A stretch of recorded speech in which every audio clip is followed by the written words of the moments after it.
Good evening, good evening.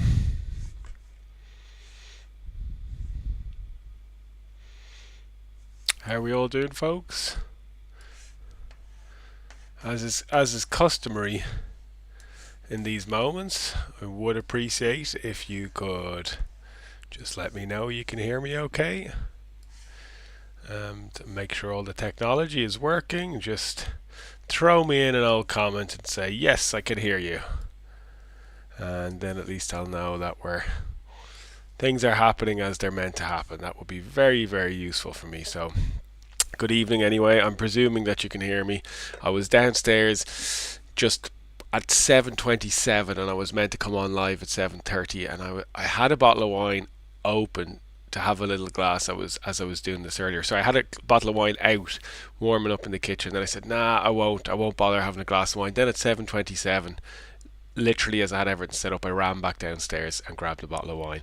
So people are telling me they can hear me. So tonight on the bottle of wine, for those people who speak Irish, you might know what that means. You should know what that means if you speak Irish. I'm trying to get it to focus. You must know what that means if you speak Irish. So that says Chockmore, which is Irish for big house, basically. It's an American wine, actually, that I'm going to have here. So I'm going to be sipping away on an American wine named Oscuelga in Irish, talking about the Nordic landscapes. So there you go.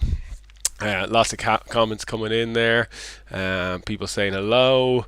Definitely too many comments to read everyone out there. But David Larkin says big house, as I see the last one. Yeah, it's big house, David, and they sell it in O'Brien's here in Dublin. You want to get it when it's on sale, though. It's a bit pricey otherwise. Okay, so tonight I'm going to talk about Nordic photography locations, and I'm going to go through a ton of different images which I have taken kind of through Iceland, through various parts in Norway at different times a year, and really it's just to showcase how this beautiful kind of area of the world that would take a lot of landscape pictures in. I'm going to talk through as well as I'm going through the imagery, what I've done technically with each picture to make it work, and hopefully pass on some general commentary about the imagery that will be of use. I think everybody, when they think kind of Nordic, they think Northern Lights, they think freezing, they think snow, and that is the case. So just a quick 2 seconds to talk about the gear before we jump into a few other things. If anybody's thinking of going on a trip up that part of the world, especially in the winter, you definitely need to wrap up. I mean, the wind that I experienced in Iceland the first time I was ever there, it was like nothing I'd ever experienced. Just absolutely cut you in two. It was so strong, the wind. So lots of layers. I have like a merino wool base layer for the pants, for the top. Then I'd have multiple jumpers on, big huge jacket, hats. I don't really use gloves. I mean, I feel sorry honestly for the workshop participants when we're out shooting in places like really cold places in Norway or something like that, and I can see that they just can't operate the camera with their gloves off because it's too cold. It's quite awkward to use gloves when you're up shooting in very cold conditions. So personally, I tend to just have the hands out until kind of as long as I possibly can. I'm operating the camera and then I let them warm up a little bit, but I do have a good tolerance, I'd say, for the cold, so that does help quite a lot. So really, we get a lot of questions about going to photograph these places about cold, but really it's just about having layers, having good shoes, numerous pairs of socks and a ton of clothes. Gear wise, I don't bring anything particularly different when I go to like Norwegian countries or Iceland or something like that. It's not that it's mega long lens territory or anything. I always have a standard in my bag of 14 to 24 2.8, so if there's any nighttime shooting, that's a great lens for the nighttime shooting. Definitely that extra stop of light, like an f4 versus a 2.8. The 2.8 is useful to have. Having said that, it depends on how strong the northern lights are, for example, for the nighttime shooting. Like if you're thinking of shooting Milky Way and things like that, you've got definitely no moonlight, you don't have any other light source, and you're going to really struggle doing Milky Ways at f4. But for the northern lights, for example, sometimes you could be shooting f4 640 ISO at 15 seconds. It just depends on how strong the lights are. So a quick lens is definitely recommended if you're going to go photograph these places, but not absolutely necessary. You know, I've seen lots of people get lots of great shots with f4 lenses in these sort of places as well. I can see a couple of comments coming in. Lara's there. Andy is saying he's packing right now. Andy is coming to Senya with us next week. Yeah, that would be great to see you there, mate. David Larkin is asking when I'm recording. No, I'm not recording, David, but I am screening this straight onto YouTube. So if you're watching on Facebook, by the way, and you want to watch on your TV or something like that and get a higher quality stream, you will get a higher quality stream through YouTube. So just go to the YouTube channel, just search Explore Light, and you should be able to see it there there's a live section. Just go in there and you'll be able to click on this video that's live right now, and you'll probably get a higher quality stream. So without further ado, I'm going to share my screen, and there was a couple of things that I wanted to kind of bring to your attention at the outset here. So I'm just going to do some little technical thing that needs to be done here to make my screen share.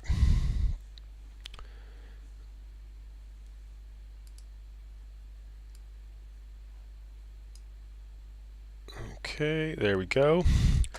So my screen should hopefully be sharing now. It'll give me a second to try out the old Chalkmore.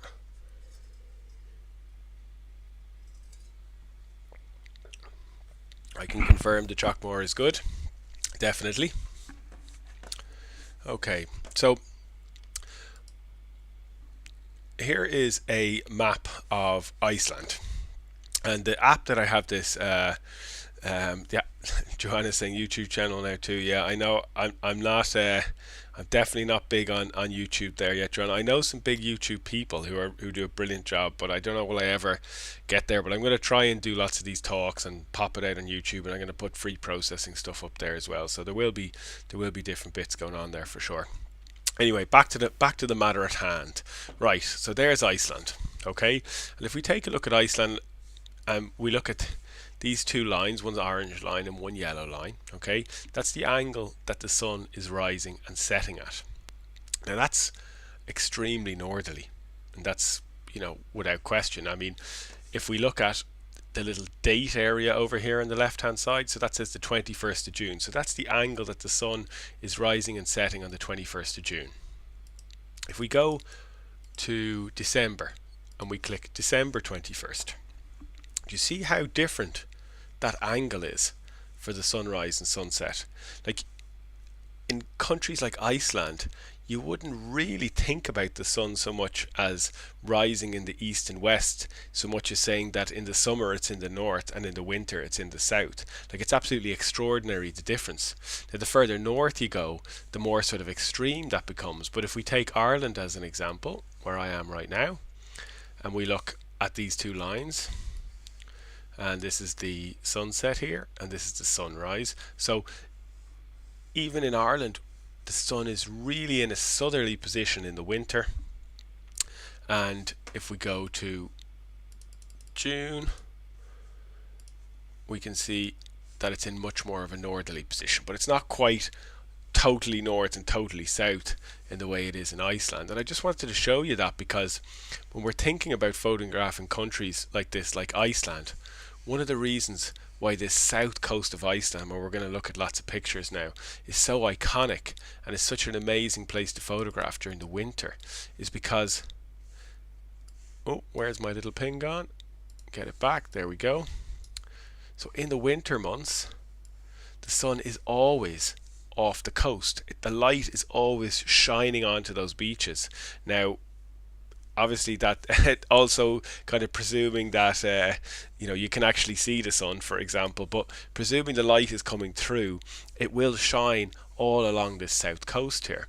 And you can shoot backlighting, for example. You can shoot with the ice in the foreground on the ice beach, or in the Glacial lagoon as well, although that's kind of slightly more side lit actually, but maybe backlit at sunset during the winter, depending on where you're standing. But the point is that it gets a ton of light in there throughout the winter, and that's part of what makes the south coast of Iceland such a special place to photograph after through those months. You have to also look at things like when the sun rises and when it sets. So we have it set for the 17th of January. Let's set it for today. Today's the 15th of January, and you can see the sunrise comes up at 10:30 and it goes down at 4:15. That's my kind of day. That's myself and my Icelandic buddy Thor's kind of day. That's a nice day of shooting. 10:30 sunrise, 4:15 sunset, absolutely brilliant. And the thing about it is that when the sun comes up in these Nordic countries during the winter, it's getting bright for a long time. So let's say the sun is coming up at 10:36. It says today the sun rose at 10:36 today in Iceland. You could shoot from about 9 o'clock. Now, obviously, if it's cloudy and wet and stuff like that, it'll be slower to come up. But in Ireland, on a perfect day, perfect day, you can shoot maybe 45 minutes to an hour before the sunrise. But in Iceland, on a really perfect day, sometimes you can shoot 2 hours before the sun comes up. The sky can already have colour in it. So when you look at the sunrise and sunset times for these Nordic sort of countries, Iceland and the extreme end of Norway, and you're seeing there's a very short amount of time that the sun is up during the day, don't stress out about it too much. There's a huge window on either end of that sunrise and sunset where you're going to get absolutely incredible light potentially as well. So the great thing about it as well is that it's a short window. The light barely comes up over the horizon at this time in the winter months. So in January, for example, in Lofoten, let's take a quick look at the sunrise and sunset times right up here in the north. So we're going to be in Senja next week. That's going to be exciting, lads. Andy, you ready for it? So we are going to be somewhere here. Okay. Look how extreme look how extreme the southerly angle is up in Senja, which is even significantly further north than Iceland. Look, this is where we're going to be next week. You can see Iceland over here. So the sunrise time today was 11:30 and the sunset time was 12:26. Next week, though, we're going to be there. I think we arrived workshop this evening of the 22nd, 21st, 22nd is our first shoot, and look how much it's changed in even a week. So it's going to be at 10:30 and it's going to go till 1:30, but we're going to be able to shoot from about 8:30, 8:45 until about 3:30, and then we have a long window in the evening to potentially get the northern lights. And the light potentially is just soft and amazing all day long. So that is an incredible thing about these really northerly countries. The light is so different to what we're used to, for example, in Ireland or in parts of the States, and that really lends itself to potentially some great landscape photography. Okay, so that's just a little something about the light in these countries. Let's jump into some pictures. Let's have a look. So we're going to start with Iceland. And Iceland, if you're based in Ireland, is just a nice easy hop for us. Only about a 2.5 hour flight, and it's super easy to get to, easy from the east coast of America as well. Not too much detail. I'm going to talk a little bit more about getting to some of the Nordic areas of Norway and some of the specific sort of flight paths that you have to take, which can be a little bit awkward for going up there. But I want to, in the context of this talk, I want to talk a little bit about Iceland first. So I'm just going to open up Bridge. I should have had Bridge open before I started. Sandy is saying the light there is magical. It is. It's absolutely stunning. It can be just so incredible. The way it can last all day as well. And I'm going to show you guys some pictures on this talk where I took the pictures at midday when you expect the light to be horrible and glary, and the light is still just giving and giving and giving and giving, so let's start off. Let's take a look at some pictures. So as I said, I'm just going to go through the images. I'm going to talk a little bit about them as I go, about settings and areas and all that sort of stuff. So I couldn't start any discussion about Icelandic pictures without starting with a picture of my good Icelandic friend Thor. I'm sure he's not watching this evening, but this is my buddy Thor, and this is the ice beach on the south coast of Iceland, close to Yakarsalon Glacial Lagoon. I'm sure I absolutely butchered the pronunciation of that, but basically there's a big lagoon on one side, and all the ice is breaking off the lagoon and it's flowing into the sea on the other side, and that's where we see these beautiful images with ice in the foreground and rolling waves and all that sort of stuff. But on this particular occasion, Thor had been checking out this piece of ice for about 10 or 15 minutes, and he assured me that the ice was firmly lodged in the water and wasn't going to move anywhere. So out he got the crampons on, jumped on the piece of ice, and and hey presto, we have Thor in the ocean on the ice. So can you imagine, guys, looking at this? What sort of shutter speeds do you think you'd need to use to be able to capture a picture like that? Any comments in there on the shutter speeds? Claire Edwards is there. She was there on that day and she remembers. Yes, Claire, it was a great moment to see Thor up on the ice. So think of the shutter speeds, guys, with it. When you want to freeze water like this, of course, you need a super duper quick shutter speed. So for me, Tara's saying fast. Yeah, so for me, if I'm trying to grab something fast, and I don't really photograph wildlife very often, but occasionally I want the action of the wave to be really sharp, like a situation like this. When you just have a random Icelandic lad jump up on an iceberg on a glacial beach in the middle of nowhere, sort of standard stuff. So I'm getting 1200 coming in, 3600. Yeah, I mean, the first thing I would do is just, if I wanted a quick, I'd immediately crank the ISO. Like I'd go up to maybe 1600 ISO and go to 5.6. That would be my quick. That's going to get the shutter speed up really quick.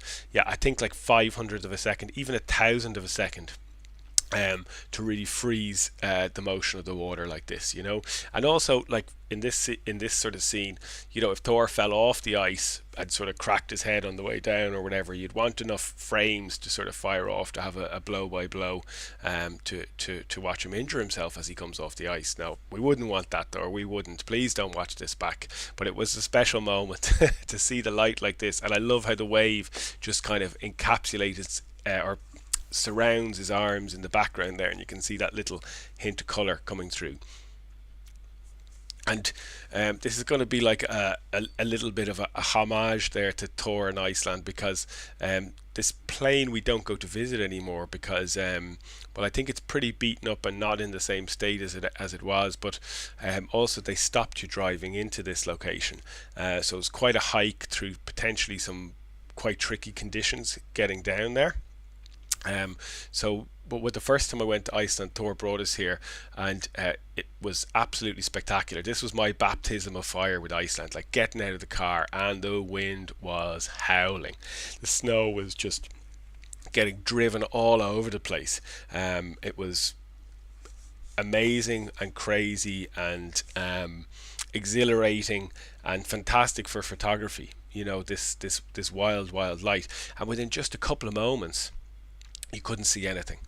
It had totally snowed in and just left this more minimal scene. And I love both images, but I guess this one tells the story of the anger of the weather, where this one tells the story of that kind of peacefulness of just being surrounded by the whiteout and not being able to see much besides the structure of the plane. And with a picture like this, I would just allow the contrast and a bit of clarity on the plane itself, just to give it like a little bit of a pop, and then really I'm just making sure everything else around it is sort of doesn't have much texture and is nice and simple. So it's quite an easy one. It's quite an easy one to process for sure, but hopefully effective. Iceland definitely has those incredible iconic places, like just the spots that you've seen, they're etched in your mind, I think, in some ways, as a landscape photographer, and this is one of them. This is definitely an iconic spot in Iceland. This is the beach in Vik, and there was just that little bit of light breaking over it. It was like a spotlight coming down onto the sea stacks, and I just loved how the light illuminated in behind, and then you had this kind of cooler tones in the clouds. That's something I'm often looking for, either in the field or in post-processing is to create those sort of warm to cool feelings in some of your image. So you have the warmer light in the center, and then the clouds surrounding it are a little bit cooler. The shutter speed is important here for sure. Like in this scene, for example, it's taken at about 1 second, something like that. So you maintain some feeling of the action of the waves, the motion, but at the same time it's a little bit blurry. So that shutter speed is absolutely crucial when you're shooting seascapes like this. It depends how quick the water is moving, but generally for me, I like between 1 and 2 seconds to maintain some texture. That's because for me, I like a little bit of texture, but I also still like it smooth. For people who want a bit more of a sort of an angrier feel to the image, let's say, or a bit more texture in there, you're probably looking at trying to get like a quarter of a second or half a second, something like that, to maintain a little bit more texture. So here's the same sea stacks, but from a different angle from the other side of Vik, and you can see how the different exposure in this gives a totally different feel to the image. Like, it's much more minimal, it's much more clean. It's also to do with the composition, of course, but this is a much longer exposure, just to really get that smoothness into the water. Caroline is asking me what ISO. For what image, Caroline? I'm not sure which one you're referring to. If you're talking about the quicker, or the shots where we're looking for quicker shutter speeds, it really depends on how much light there is, but would start at kind of 800, 1600 ISO, something like that. For my general landscape photography, I tend to be on ISO 100 or ISO 64, so my lowest native ISO. Okay, so general landscape 64 or 100, faster shutter speeds 800 to 1600, somewhere in that region. Now it all depends on how much light there is and what your aperture you're using, but that's, I think, a good general description of what's appropriate for what we're discussing. And then you have the Glacial Lagoon, of course. The Glacial Lagoon is that ice that Thor was standing on in the first picture. The ice is breaking off from this lagoon and then running through a little sort of outlet there under a bridge and onto that black beach, and that's where it's all coming from. So this particular morning, I have to say, was really memorable for me because it was the first time we'd been to the Glacial Lagoon, or the first sunrise. We'd actually been there in the evening before, but the first time we saw it in the light, and we'd had a crazy journey across Iceland, like really long driving times, and everybody was exhausted. And when we arrived at the Glacial Lagoon, of course, we saw the Northern Lights, which meant everybody got out, and we photographed the Northern Lights, and we were late to bed and then super early for sunrise, and we were all already exhausted after just the first day. But I think this is possibly the best light I've ever got at the Glacial Lagoon, so it was well worth it just to have that, the ice being in great condition, like the stunning blues or greens coming through the ice, the calmness for the reflection, nice clouds and colour in the sky. So everything really came together on the particular morning. Becky is asking me, are you using filters on these? So again, I'm not 100% sure which image you're talking about, Becky, but what I will say is that for quick shutter speeds, I'm never using filters, because they will slow things down. For pictures like the Vik shot, where we discussed the texture of the waves and getting that maybe 1 to 2 seconds, which is my preference but not necessarily correct, just what I like, most of the time you will need filters to achieve those sort of shutter speeds. I use Case or Casse. If you're in Dublin, they sell them in cons. If you're ordering online, there's also the Case in Germany, where you can order them around Europe, and in the States there's various places, B&H sell them and stuff like that. So yeah, I find the Case, the Armor system is what I use, and I find it absolutely brilliant. I really like it. Mary Kinsella says, wow, thanks so much. Joanna's complimenting the colours, and so is Lynn. Thanks guys, I appreciate the feedback and the good vibes for the images. So we'll keep going. It is, just before I leave this, actually, like, if you ever get a chance here as a photographer in your life, go to the Glacial Lagoon. It is just incredible to see the massive blue ice there, floating in this lagoon. It's just stunning. It's a stunningly beautiful place. And I've deliberately lined the images up this way. So on one side we have the lagoon, and then on the other side we have the black beach, and the ice, as I said, is flowing onto the black beach. And the color of the ice, because it's light, it gives an incredible contrast against the black sand. You know, it's just so striking against it, and this is an image that I personally really like. I know the more traditional shots, which I have lots of those as well, would be to get the water or the ice in the water, use a shutter speed of maybe a half a second to get the water rushing around the ice, and it's a different type of shot. But this speaks a little bit more to me personally, a little bit more minimal, a little bit cleaner, nice and simple with the processing, just clarity and contrast in the ice, that I will have saturated this bit of water, even though I can't remember doing it. I'm quite sure I'll have dealt with this colour one way, and then I'll have dealt with the colour in the sky another way. So I like that low saturation approach with just picking on one colour or two colours within the images, and trying to bring up a little bit of vibrance that way, rather than bring it throughout the whole image. And then this is a longer exposure here for sure, to make the sea a little bit flatter. Carol, how did I get the ice so clean? You know what, you just have to search around a little bit. It depends. The beach in Iceland, that black beach, it's always in flux. Like Toro says, his description, he says it's ever changing. I just remember him always saying that it's ever changing, it's always in flux. You know, the ice is sometimes depends on what the currents are doing. If there's sand up on it, is the ice too densely packed together, is it nicely separated? So it's different every time you go. On this occasion, this is a lovely clean bit of ice, you know, and I was lucky to get it. Can I recommend a laptop with you while you're away? I personally do have a laptop with me while I'm away, but I don't do much editing on it. I have a MacBook Pro, and I do a little bit, but I find the screen just too small now. I can't concentrate properly on it, so I tend to just do a bit of backup. Maybe I do a bit of minor editing on the plane, but I don't do much. I don't do much at all. So sticking on the theme of the ice, I'm just going to have a little drink of me Chalkmore. This is an ice cave, and we were fortunate enough to take a helicopter up into this cave. It would have been November last year, I think, or maybe it was the year before that I took this image.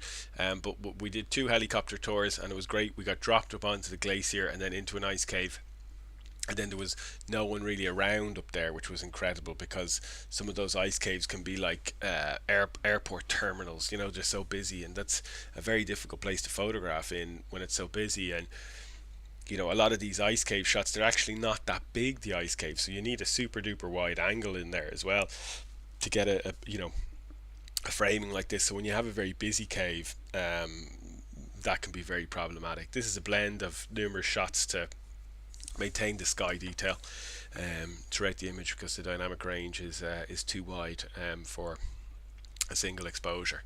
The Black Church, the famous Black Church in Iceland. I'd put this one in because I just wanted to say about it for Iceland that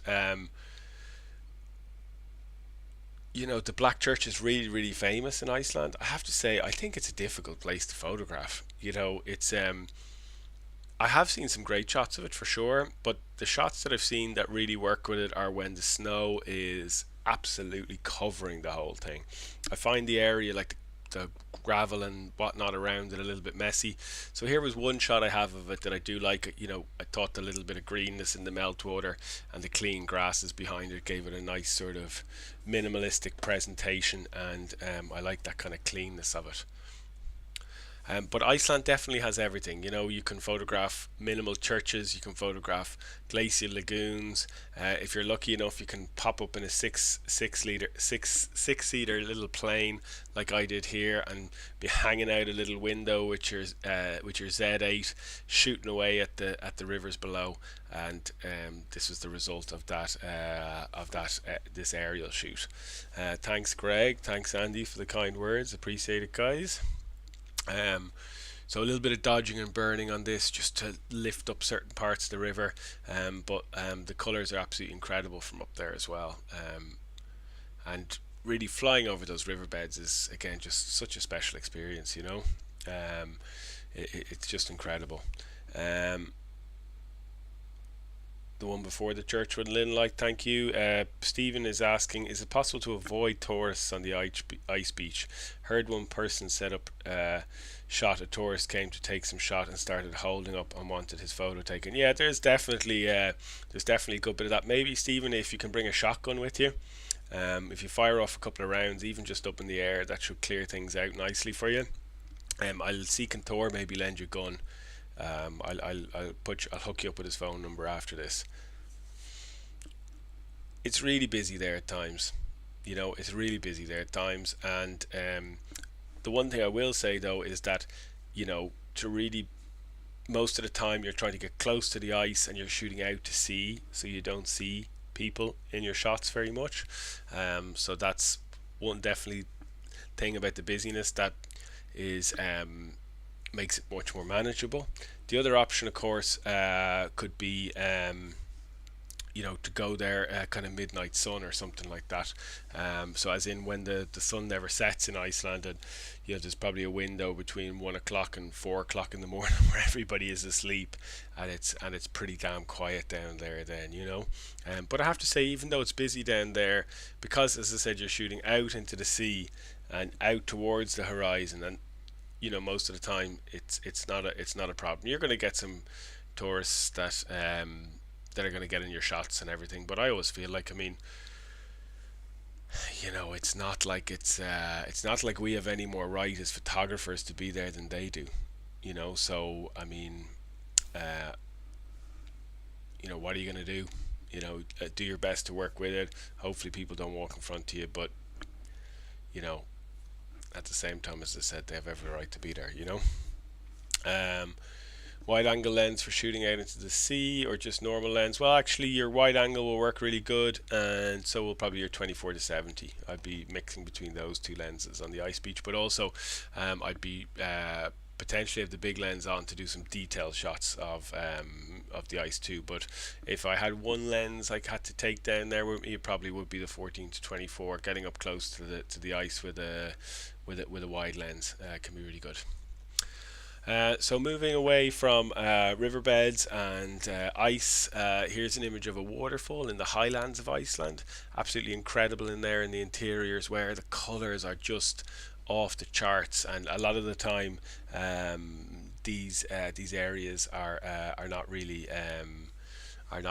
really possible to visit. You know, like in the sense that during the winters is just totally closed off by snow and ice. So in the summertime you're able to get into the highlands, and it's an absolutely fantastic part of the country. Here's another image from the highlands of Iceland. This was taken on a road trip I did with Thor and a few other photographers a couple of years ago, and this one was actually taken with a drone, and I just loved that shape and that line created by the river through the center of the frame. And I've done some dodging and burning to lift the river up a little bit and lighten that background, so your eye kind of runs through the riverbed and all the way to the back of the frame there. And keeping with the highlands, but now introducing the little northern lights here.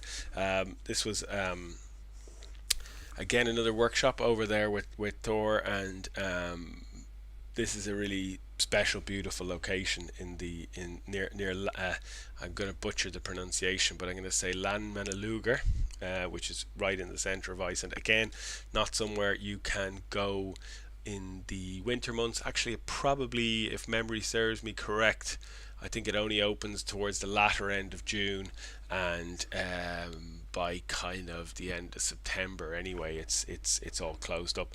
And I don't mean closed up as in there's no staff and nobody's working there. I mean like it's covered by snow and ice and you're not getting in.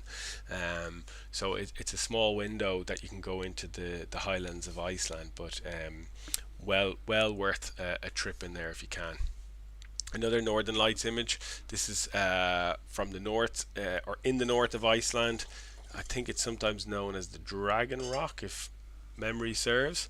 And This was an amazing evening of northern lights down the beach. You got the black sand, which gives this very stark foreground, and then you're looking for that lights just to really pick up on the sea. You're always looking for a foreground with northern lights. I see a lot of pictures of northern lights. What, like, as a photographer, what's the point of taking a picture of just the sky? I don't know. It just I can't. For me, northern lights needs good foreground. Otherwise, what's the point? I totally get it from a tourist point of view. If you want to go out and see the northern lights and kind of get selfies against the big sky, or just take pictures on your phone and be able to see the northern lights, and that's an awesome thing. And I've enjoyed doing that as a tourist myself. But as a photographer, we need some shape in our foregrounds as well.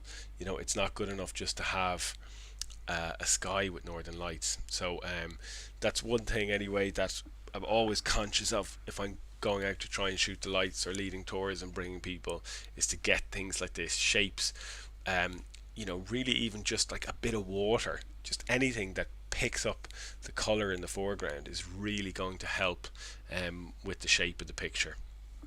Settings for shots like this, typically I'll start off 2.8, 1600 ISO, 30 seconds. I know not everybody will accept the 30 seconds because of the little bit of movement in the stars. It doesn't honestly bother me much, so I'm okay with it. But 15 seconds on your shutter speed if you want the stars to be that little bit sharper. But then you're also going to potentially make sacrifices with ISO. So it just depends. Again, like anything, northern lights, it's not just these are the settings and this is what works. It depends how bright they are. It depends, is there moonlight? It depends, is the light reflecting in the foreground? But I think taking a few test shots, 1600 ISO, 30 seconds, 2.8, that'll kind of get you in the ballpark of the correct exposure, and then you can work from there.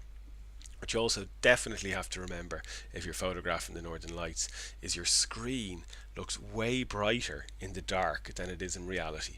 So we'll oftentimes have people in the workshops and they will say, show me the back of the screen, and they go, look, that's really nicely exposed. And then when they get their pictures, excuse me, back onto their computer, their pictures are very dark.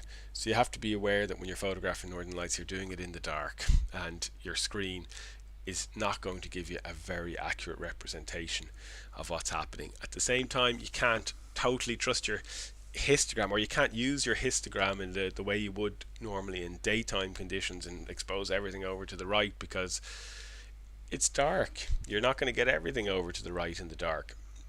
There should be some amount of darkness, but as a general rule, what I would say when you're photographing northern lights is photograph them a little brighter than you think it needs to be, just on the basis that when you take it back on your computer screen, actually it'll get a little bit darker. So just shoot a little bit brighter than you think it needs to be, and that will put you in good stead. And you can do the northern lights in black and white as well. This is Gudafoss up in the north of Iceland, and I just like the contrast with the white of the water here and the darker tones around it, and thought it was an interesting way to process northern lights and get a slightly different look to it. Okay, so that was a little run around Iceland. Oh, we'd one more actually. If you don't get the northern lights, there's always still good shots to be had on the beach. Just go for that minimal black sand, and you can definitely still get good images. So I'm just going to jump into the map again for a second. So we had a little look around Iceland. But right up in the north of Norway is where I've been doing a lot of photography and running a lot of workshops recently, and it's just an incredible part of the world. So getting up here is a little bit awkward. So most of the time people fly into Oslo, down here in the south, and then you can take a direct flight from Oslo up to Tromsø, which is here, and that allows you to access this area of Senja over here. And we also go over to the Lyngen Alps, which is over here, which is even further north than Lofoten and Senja. So that's one option. Or you can fly into a little place called Buda, which I can't quite see on the map right now, but it's somewhere around here. And from Buda then you take a flight over to Leknes, and this is the Lofoten Peninsula here. and this is a little dense area of incredible location. So what I would say, for getting to these places is that, particularly Lofoten, is that it's a little bit more awkward to get to.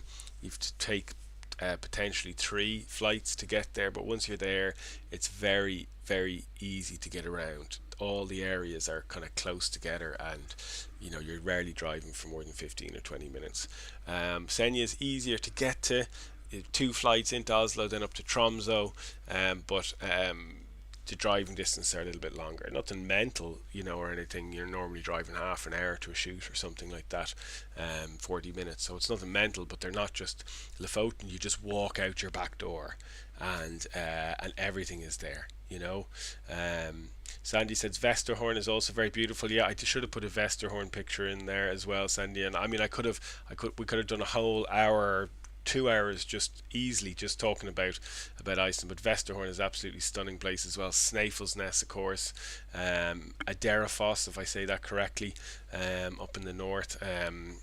Tons and tons of beautiful places to photograph. But this is a kind of meant to be a general look around Nordic landscape. So I'm going to jump over to Lofoten and talk a little bit about Lofoten. So you got to remember as well, with south coast of Iceland, or Lofoten, or Senja for that matter, they are by the sea, and being beside the sea means that they don't always experience the extremities of temperature, or the consistent extremity of temperature that you'd experience inland. And a decent part of the time there's snow there, but sometimes it's raining even in the middle of the winter in the Arctic when you're by the sea. So at the same time, when you have those wet sort of conditions, you tend to have light that really moves through quick, and you get really dramatic skies like this. And this is just playing with the texture of the water. Again, I'm in that 1 to 2 second zone where I'm kind of getting it blurry but letting a lot of it go. Here's a longer exposure where this is very smoothed out, the water. This is probably about 30 seconds or something like that, just to get the smoothness in here, and the water must have been moving quite slowly through this channel. But even when you have not much snow, but you have these very dark and moody conditions, you can still get stunning pictures up here. This is the north part of Lofoten. This is not Hawkland, Uteklev, this beach where this picture was taken. This picture was also taken on Uteklev, again getting close to the water, playing with the texture, getting that very dark and moody sky, and hopefully getting a very dramatic outcome. Now, as the snow comes in, though, it does make the mountains in these areas definitely much more beautiful to photograph. Here's an example of a long exposure here in Lofoten, and there was a little outline of a reflection, but not a great reflection. So typically when I have a situation like this where I have not the perfect reflection, let's say, but a little outline of one, I tend to expose quite long. So like maybe at around 1 minute, 2 minutes even. So I'd be using like a 6 or a 10 stop filter, something like that, to really slow things down and to try and get a 1 or 2 minute exposure to make everything very smooth and get a beautiful sort of ethereal feel to the images, like hopefully is in this one here.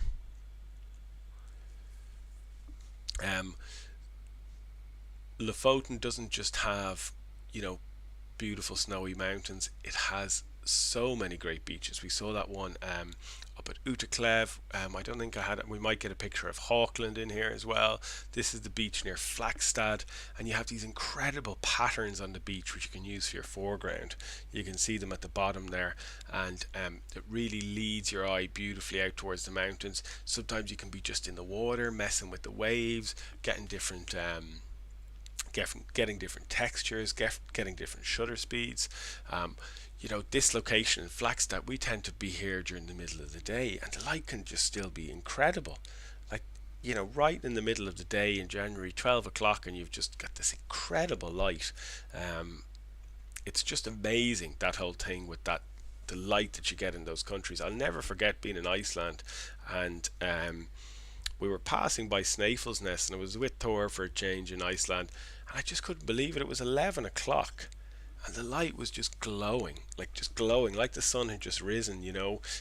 It probably had only risen an hour previously, but it was just incredible how the light lingered, and how much that gives you as a photographer. This, of course, is the iconic location in Lofoten with those little red houses, those incredible that mountain backdrop, and you just stand on a bridge here, and you're just able to shoot down the ways, and it can be quite busy up there. It can be tricky to get your camera in position. You need quite a high tripod to get over the bridge, to be able to really get the patterns coming out, or to be able to get the clean view where you're able to see that little bit of water down the bottom and get the patterns and the shapes into your long exposure. So a tall tripod can be important there, or else you need to squeeze your lens between the little openings on the bridge there as well. Many a workshop participant's tripod I have set up on that bridge to make them sure they're able to get the shot. Again, I'd experiment with different shutter speeds in this scene and get different textures in the water, and different interest. Do I use a remote shutter release? I'm just getting asked. I see there's questions coming in, but I'm kind of chatting away. I probably won't get all of them, guys. I sometimes use a shutter release, sometimes I use the timer. I try to avoid excessive hand contact with the camera anyway.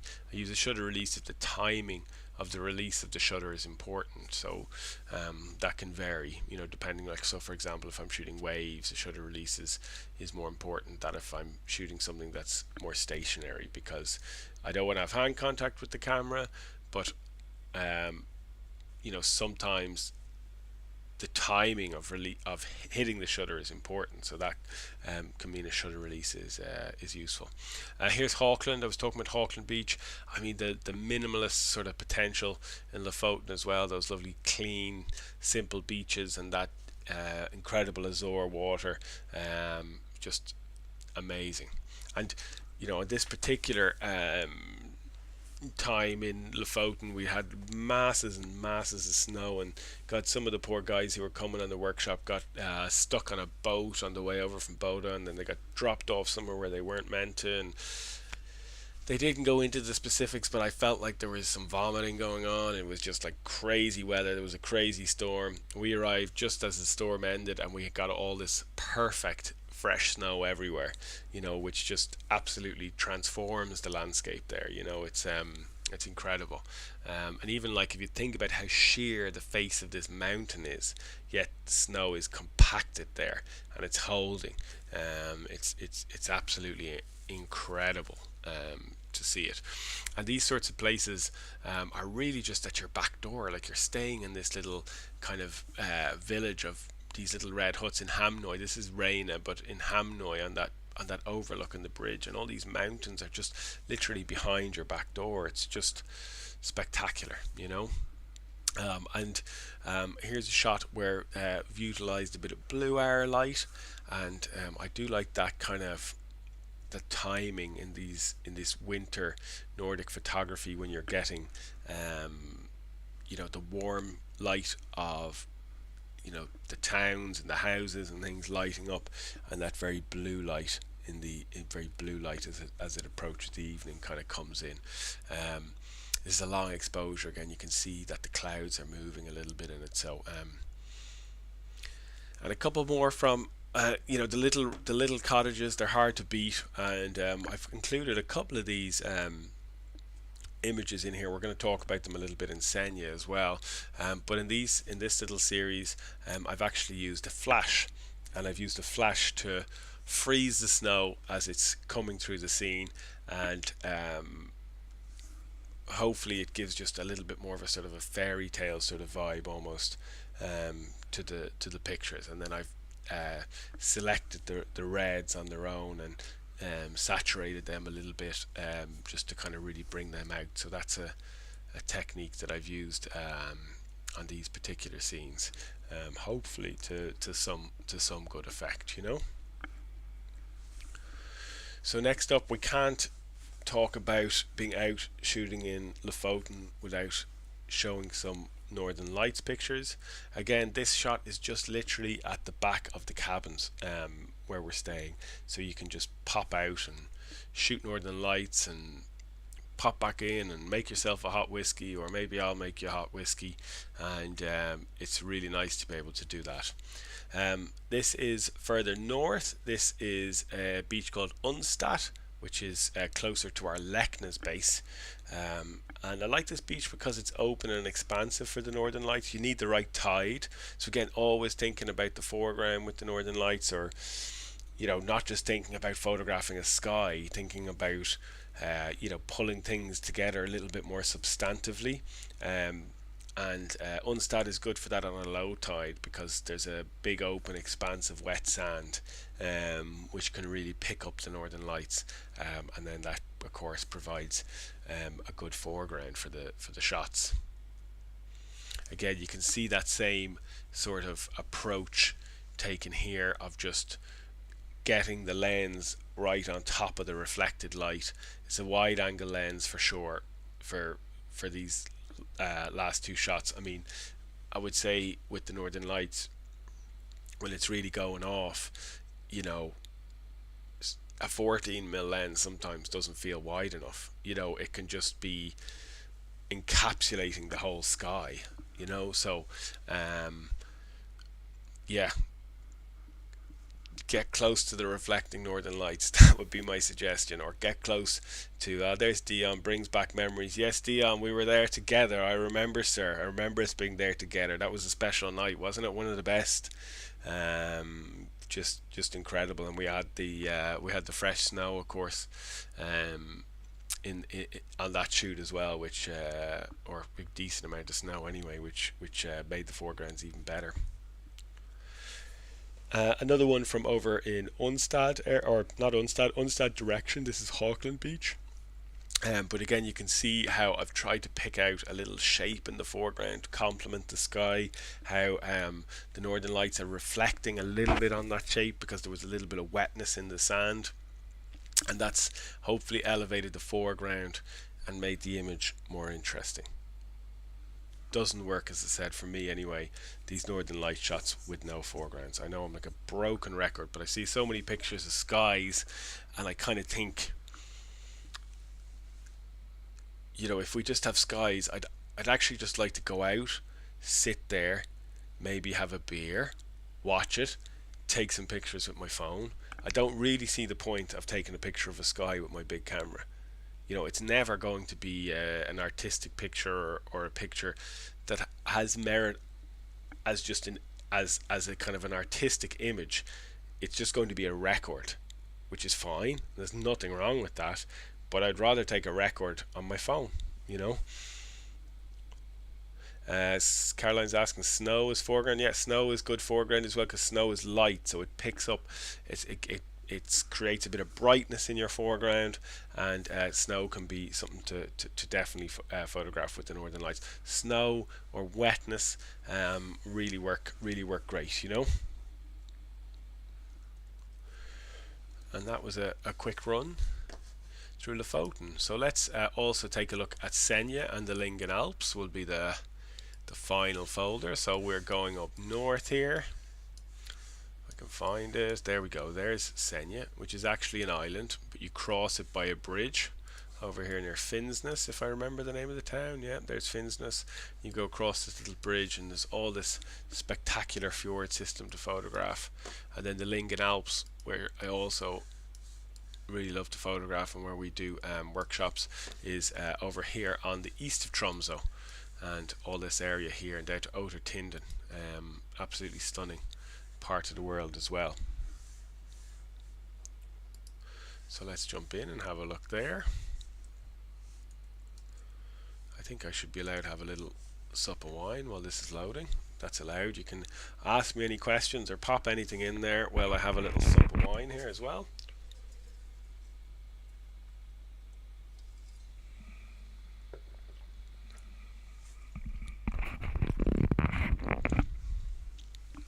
So what do you think looking at the pictures, guys? Does it make you want to go to Iceland or Norway and experience some of these beautiful landscapes?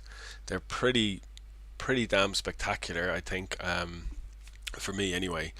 And it's that thing of the light again in these places. The light can just be just so off the scale. It's not what we're used to here in Ireland anyway. And we have good light in Ireland. We definitely have good light. We have clouds, we have drama. We have good light here. No question about it. Few people talking about going to Iceland in April. Andy's encouraging. Yeah, that's it, Andy. Just go to Iceland. Go in September. They say I want to go to Norway. Chris says. It's a good few people heading to Iceland in a couple of weeks. Iceland on the bucket list, Tim. Well, look, I would say if you're ever going to Iceland, I mean, we'll probably have a trip back on there some stage. But if you're looking for somebody to travel with or to show you around in Iceland, Thor is your only man. He's a great guy, great guide, brilliant photographer. He's got a shite sense of humour, but besides that, he's a really good lad. But joking aside, go see Thor if you want to go to Iceland this year. He's a top man. Okay, let's talk about Norway. Let's talk about Lyngen and Senja. So this shot and the next image actually are a couple of new enough pictures that I just processed in the last month or so, and I just put them in there as well because these images were taken. We had left Tromsø around sunrise time, and we had driven for maybe, to get to the boat, it's about 45 minutes or an hour, but we'd stopped along the way as well, so the sun had come up. But this is the sort of light you're seeing an hour and a half after sunrise. It was just incredible. The light was just beating on these peaks, and there was just blueness all around them, and there was just this warm glow just in the center of all this amazing blueness. It's just mind-blowingly beautiful. So big lens stuff, getting I have the 100 to 400 for this, and I'm picking out, you can do stuff with 70 to 200 as well. They're your lenses for going to these countries: 14 to 24, 24 to 70, 70 to 200, standard stuff. Or if you can do it, 100 to 400 for me is always better. Gives me a little bit more flexibility. One question I'm getting about lens fogging up when we're out there, in the cold. And what I would say to you, Stephen, is when you are out in a shoot, put your camera back in your bag, zip it all up, close everything down, and then you can bring it into the room, and don't open your camera bag immediately. Give it about an hour or two to acclimatize. Or when we're in really extreme temperatures in Yellowstone in America during the winter, we used to put the camera bag in a black bag, which allowed it to kind of just acclimatize a little bit better. But again, I didn't have the issues, honestly, when you're in these places like on the coast in Norway or on the coast in Iceland. It can get cold, but I mean, minus 15 I've seen there, minus 17 maybe Celsius. Most of the time it's minus 3 to plus 3. That would be more common. Now you go inland a bit, we're in Outer Tinden, I think it was minus 20. But those real extremities of cold are moderated by being close to the sea, I would say. So I wouldn't worry too much about things fogging up and things like that. In my experience, I haven't had many issues. Although, are you a Canon shooter? That could be a problem for just the ceiling on the Canons not being as good as the Nikon. So that could be an issue as well. So maybe Canon shooters beware. Nikon shooters, you're absolutely fine. I see the abusive comments coming in there from the Canon people. It should be fun. Jill is asking me, can you take your tripod on the plane? I personally always check it in. Andy, someone had to bite about the Canon, Camera freeze, again, haven't had a problem with any of that. D850, you're all good then, Stephen. That's a workhorse. That D850 will see you through thick and thin. Sony users, Tara's laughing. Declan's telling me I'm taking the piss now. Well, I am taking the piss now because I know some of the people watching this video come on the workshops with us, and they know my crappy sense of humour, and I do like to make the Canon jibes because I'm a Nikon user. But honestly, the main thing for sure is what you're pointed at. You know, the cameras don't really are not the defining picture in the quality of your images. Unless, of course, you have a Canon, in which case you go out, it's a little bit cold, it stops working. But besides that, it's all good. It's all good. Let's keep going. Um, so, yeah, this light was just amazing. I love these images. I love that just little splash on it and all the blue around it and the textures of the peaks in Lingen, just absolutely stunning. Um, Here's one from Senja. This is kind of a famous one, the Dragon's Back, I think it's called. We had the Dragon's Rock, and now we have the Dragon's Back. This is a wide angle shot where I've just used that water was rushing through this little valley in front of me, so I've used a slow exposure as that water kind of wraps around the rock, and it just gives that little bit of extra shape. Um, I've also done a bit of dodging and burning on it just to lighten up certain parts of the picture and give it again just that a little bit of extra shape. I'm just getting one more question here. It's about how you use the tools, not the name in the case. That's very true. That's very true, Joanna. But workshops wouldn't be as much fun if we didn't, give a bit of stick to the Canon users, just for light entertainment, and they can give it back too. I have absolutely no problem with people giving out about the Nikons as well. Totally fair game. It goes both ways. This peak in Senja, I remember on this shoot on this morning, just had a little blanket of fresh snow, which was perfect, just cleaned out the foreground really good. And you've no sense of this peak in Senja. Like, you're driving on the road and you don't see it. You have to walk out onto the beach and then you look back and then you can see it. And I was fortunate, I got a lovely little bit of kind of gentle colour in the sky, and nice patterns in the river, and as I said, a little bit of fresh snow. I just love this peak. It's just so pointy, and the shape is just incredible for landscape photos. So this is all on Senja now. We've experienced some beautiful fresh snow at times, driving across Senja as well, and I just love when the trees are engulfed by fresh snow. Like, there's something so incredibly clean about it. It just transforms the landscape, where the trees are concerned. Otherwise, the trees can look, you can see a lot of the black coming through the trees, and that can create a really harsh contrast. Like, you've a little bit of snow and then quite a bit of the black or darker tones of the bark, and the contrast can be very harsh and difficult to manage. Yeah, it's this freshness is just absolutely incredible, when you get it. And some of the kind of higher up sort of mountain passes and valleys, which they kind of keep open in Senja throughout the year. We've managed to find some locations where you just have all these kind of sparse trees placed, not placed, but in these valleys, and it's great with a long lens for kind of a bit of minimalism and capturing some interesting shapes. Basically, I feel like they look like little families and collectives, and it's quite simple to photograph. Just need the long lens and a quick enough shutter speed, and away you go. And the shapes can be absolutely fantastic. For the tree, what f-stop?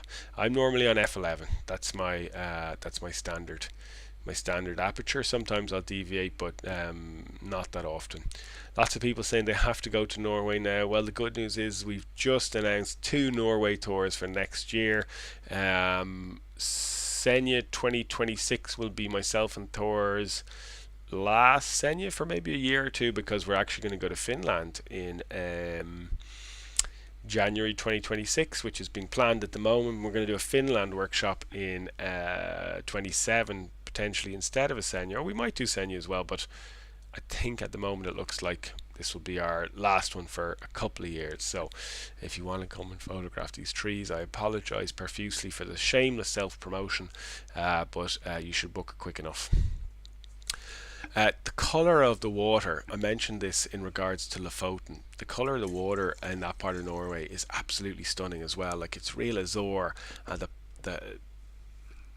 it just glows the color of the water. So to try and get shots like this where you get textures like this, you're looking for a shutter speed of around a quarter of a second. That's the magic number. And I learned that from doing a workshop with Rachel Talabart, where she did an online course for Explore Light, and she talked extensively about a quarter of a second being the perfect shutter speed for interesting water textures, like with your longer lenses particularly. And if you know Rachel Talabart's work, like, Rachel is top photographer, lovely person, and I'd say she is the master of water texture.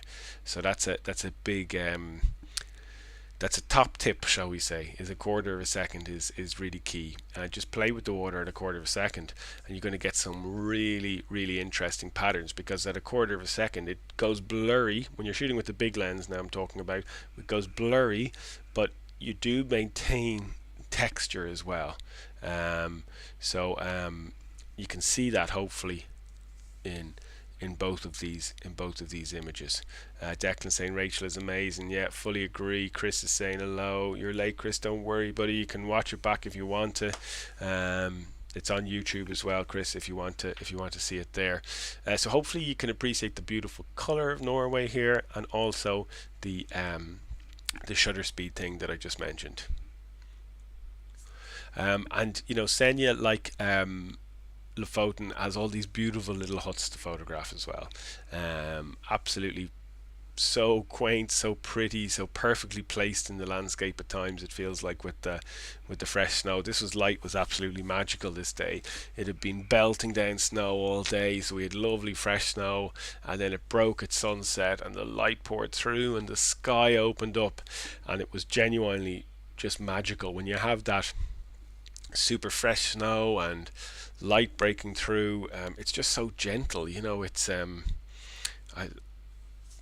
I mentioned already, you know, it makes everything so clean. It's just magical to see, and no better place than to be in Norway, you know, photographing little huts like this. This is one with a long lens, where I've just kind of really liked the shape and pattern, and some of the evergreen trees just above it, and I've worked kind of hard on the colors here, just to lift the reds in the cabin and to bring the greens up in the tree that were there. Again, another little red cabin from Norway. This one is from Senja, and actually I probably should have changed the order of these, because this picture and this picture were taken on the same shoot, and this was just as the light broke through, and then I moved down the road a little bit and was able to capture this other house here. And again, I just love the simplicity of it,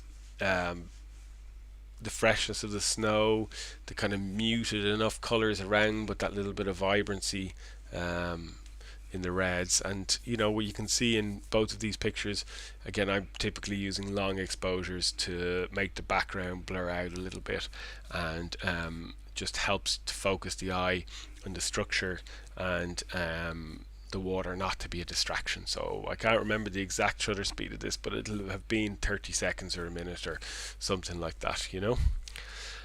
So finally, signing off on the Nordic tour this evening, some Northern Lights. This was our final night on our final tour in Norway last year, and the lights just exploded, just absolutely exploded, and magical experience to be there, you know, on the classic overlook in Senja, and have the reflection through the center of the bay, to have the lights exploding above. This was a tough enough shot to process, because you know, you do have a lot of unnatural light, you know, when you're photographing over a town, so you'll have different color casts and things like that on the mountains, casting, you know, making it pink, making it yellow. So I had to work quite selectively to try and get the odd colors out of the mountains, and you know, maintain a little bit of green glow on the snow in places. Also, the foreground was a little bit black, so you know, also had to work on kind of lifting that up a little bit, not to get too grainy, but not to be black, but you know, just have a little lift off that, so it wasn't totally black, and drawing your eye in there. Eamon Quinn is saying you were there for. Yes, you were indeed, Eamon. That was a good night, wasn't it? We were happy with that, as I remember. It was absolutely fabulous night. It's funny, probably some of you guys looking through it. I think Dion alluded to it earlier, because I know there's lots of people watching that have not been away with us, but there's loads of people watching that have been away, so you can relive some of those memories as well. Nick says, thank you so much, amazing images, really appreciate it, Nick, thank you kindly. So yeah, incredible place, incredible evening, and I'm going to finish off just with a couple of images on the same place but looking at it in the autumn. So my socks were absolutely knocked off going up to Senja in the autumn this year. We're able to get into so many places that we weren't able to get into in the winter, and it looked absolutely stunning in the yellow. So look, there it is. You saw the Northern Light shot. There it is in the autumn. Same place, just incredible autumn colors. Absolutely stunning. And here's down the south towards Oudertinden. Again, the colour of the bog and everything was just absolutely amazing. Just a stunning place. And finally, that pointy mountain that we saw, and we saw it in the winter. Look how amazing it also looks in the autumn. So there you go, guys. Lingen Alps autumn. I had one more. I thought I didn't. I'm going to sign off now in a second. So getting a few comments coming in. Claire saying it looks amazing in the autumn. Rebecca, you're coming with us. Yeah, excited to have you along for that. Dino says we stayed 2.5 hours to enjoy that amazing Northern Lights. We did. As we would sometimes comment, my friend, it was a good situation. It was definitely a good situation. Lots of kind words coming in about the images. Tara saying, didn't we go to that pointy mountain? Tara, I lost it. Did we go when we went to Lofoten? No, it's a different pointy mountain, but it is very pointy. It is Lofoten pointy. It's a different one though. Thanks, Stephen. Stephen says, "Fams up." Trevor says, "Thank you so much. Super pictures." Bozina says, "Thank you." Thanks, Steve. Appreciate it.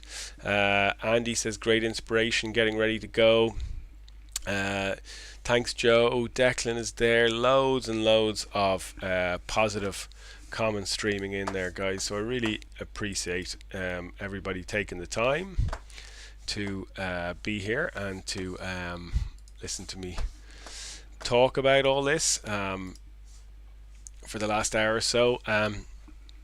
Yeah, I would highly suggest, if you can get up to some of those Nordic parts of the world and visit Iceland and visit northern Norway in the winter or the autumn, absolutely stunningly beautiful places to photograph. You can watch this video back for a bit more inspiration at some point. I've got a couple of more talks coming up in February. I'll be adding more in March, April through May. Next week I will be in Norway, in Senja, so make sure you're on our Instagram and our Facebook and following along on what we're doing. And thanks again. Really appreciate you coming. I'm just looking at all the comments, tons of comments coming in and kind words. So thanks, guys. Really appreciate it. Signing off. Good evening. Have a good one, guys. See you for sunrise soon. All the best.